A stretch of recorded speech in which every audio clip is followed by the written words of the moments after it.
to whom it could seem to be anything at all, warmer, clearer, and brighter, an altogether livelier day than any yet known. A clear river ran through the shattered remains of the valley, and time began seriously to pass. Chapter 2. High on a rocky promontory sat an electric monk on a bored horse. From under its rough woven cowl, the monk gazed unblinkingly down into another valley, with which it was having a problem. The day was hot. The sun stood in an empty, hazy sky and beat down upon the grey rocks and the scrubby, parched grass. Nothing moved, not even the monk. The horse's tail moved a little, swishing slightly to try and move a little air, but that was all. Otherwise, nothing moved. The electric monk was a labour-saving device, like a dishwasher or a video recorder. Dishwashers washed tedious dishes for you, thus saving you the bother of washing them yourself.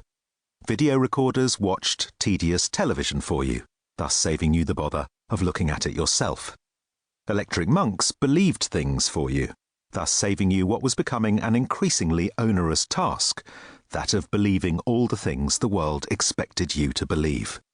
Unfortunately, this electric monk had developed a fault and had started to believe all kinds of things, more or less at random. It was even beginning to believe things they'd have difficulty believing in Salt Lake City.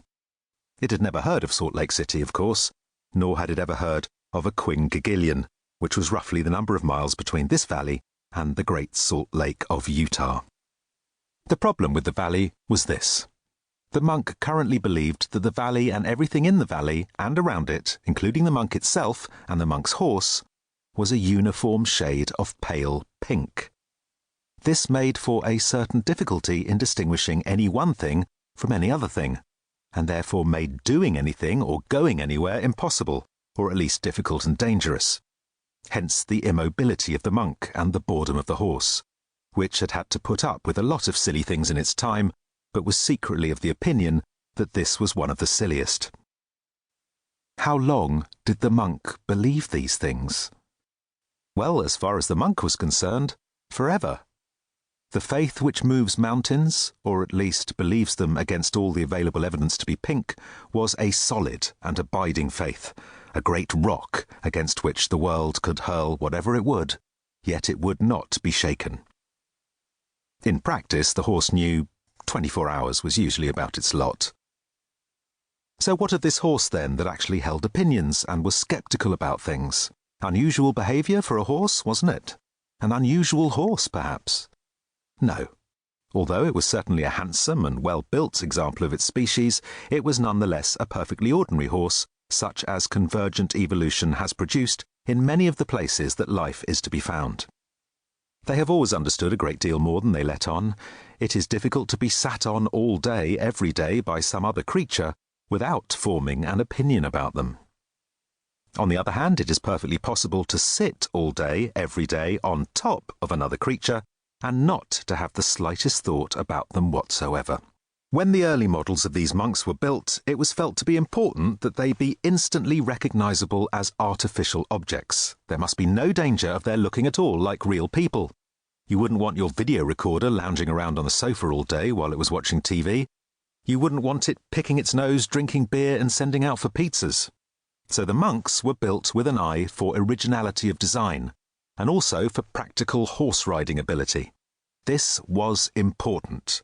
People, and indeed things, looked more sincere on a horse. So 2 legs were held to be both more suitable and cheaper than the more normal primes of 17, 19 or 23.